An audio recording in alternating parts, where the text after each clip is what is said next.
Greetings, Super Kratos here, and I want to do something a little different where I'm going to talk about the current state of the meta by constructing a meta deck. Because I want to show right now how the meta has a few different minor options that you can pick depending on how you like to play and what your opponents are playing. So everything that's on my deck, in my deck here, the units and the bricks and the spells, all of it, none of this is going to end up in the deck. So if you see all these cards here, consider this a blank canvas, and we're going to construct a new deck that is based on the current meta. I think this is going to take me 2 segments, just to let you know, so I'm going to try my best to be as fast as possible, but you know, I can only say so much so fast. So basically, right now, the bedrock foundation of the meta is the Mummy. It is by far and away the most important card in your deck. I have tried experimenting with different decks without the Mummy. The Mummy is just superior to everything else.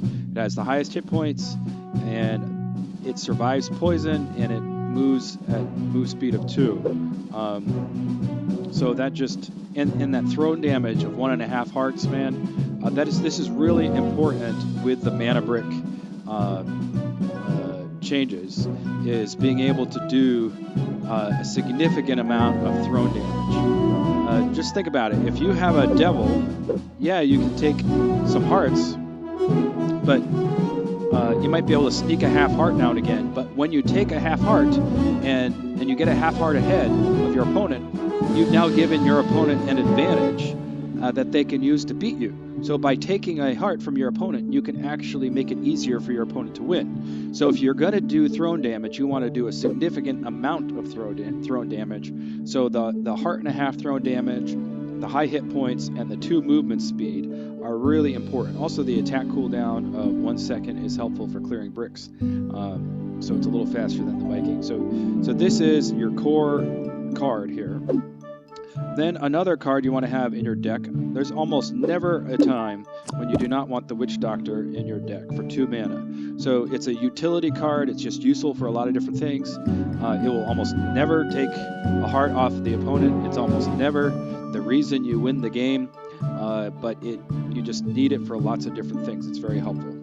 Oh, I forgot. I left the Boulder in the deck. So the Boulder is also another core card. You pretty much always need the Boulder in your deck. Yes, they've reduced the damage it does. It only does 869, which is too little to destroy the Bazooka Trooper. That's the main change. It cannot kill a Bazooka Trooper in 1 shot, so you just got to keep that in mind now. If your opponent has a Bazooka Trooper, you're going to have to use something else besides the Boulder. You have to use the Boulder Plus, or kill it by some other means. So, but for the most part, your Boulder is really useful for a lot of different things. You also have to keep in mind it can't kill the Pirate because the Pirate's immune to spell damage. So, you know, as long as you keep those things in mind, you're going to use your Boulder all over the place.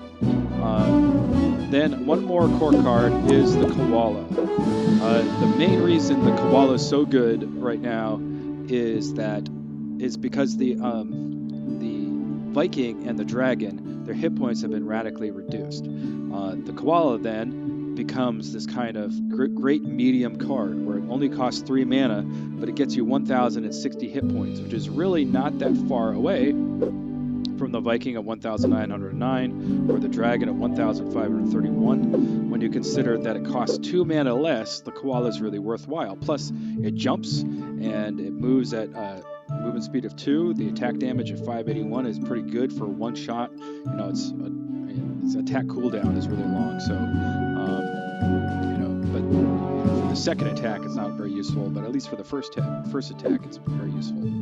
So, and then you kind of want to balance out your Mummy.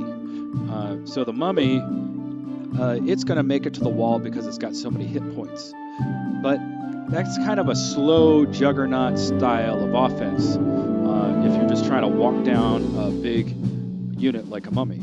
So you need another type of threat, and the Koala provides that. And it's what I call a striking unit. It can kind of moves relatively quickly. It jumps, and if you've got a mummy and a koala out on the field at the same time, your opponent has to respond to more than one threat. That's always really helpful. So these are your 4 core cards. You need to add a fifth core card that is used to destroy mana bricks. Right now with the mana brick mechanic, it's the comeback mechanic of the game. It's more important than ever to destroy your opponent's mana bricks. You really need to do that, and the way you do that is with a spell like the Fireball, the Row Laser, the Spiked Roller, or the Cold Snap. And just by default, the one you want to pick is the Fireball. This is just because it costs 1 mana less than the others. So yes, it doesn't do a huge amount of damage. It only does 390 attack damage and only destroys a total of 9 bricks in a square. And it's got a lot of downsides to it. It's hard to be accurate with it, all this sort of stuff. But it costs that 1 mana less. It can also destroy things like the robot in one shot, or it'll destroy Mr. Goo, because Mr. Goo only has hit points of 334. You can destroy the Bomber Skull. It has hit points of 301. So it's still useful for destroying a few units. But for the most part, the reason you go with a 2 mana spell to destroy mana bricks is because you just hold on to that spell anyway until a mana brick appears, and then you destroy it. And this is another reason why we have the 2 mana boulder in the deck. Because it's your backup mana brick destroyer. Most of the time you're using the boulder to boulder units, but if your Fireball is stuck in the rotation and you're not getting it in your hand, you can always use your boulder. Or if your opponent's using the summon brick, then you can, so sometimes they've got more than 1 mana brick all of a sudden. They've got 2 mana bricks out there within a matter of a few seconds. Well, you can Fireball one and boulder the other, and so you can destroy 2 mana bricks that way. Now, so this leaves us with 3 spaces in our deck. Right now, I've got the dragon, the cannon tower, and the devil in those spaces. But these 3 spaces are not your core deck. These are your strategy portion of your deck. This is what makes your deck unique. This is how you are customizing your deck to do something cool. Basically, your 2 considerations here is things that are going to help you take hearts against, maybe 3 considerations. Things that are going to help you take hearts better, things that are going to stop whatever your opponents normally throw at you, and the 3rd consideration, which may be the most important, is how are you going to work your deck rotation. Right now, at high level, I think that the main thing that distinguishes a win from a loss is whose deck rotation is better. And some of that is randomized by the game, and some of that can be controlled by the cards that you put in your deck. In other words, low mana cards. Low mana cards rotate your deck faster. And so then, even if you have a bad randomized deck rotation in that game, you are able to kind of counteract it or balance it out by rotating through your cards quickly.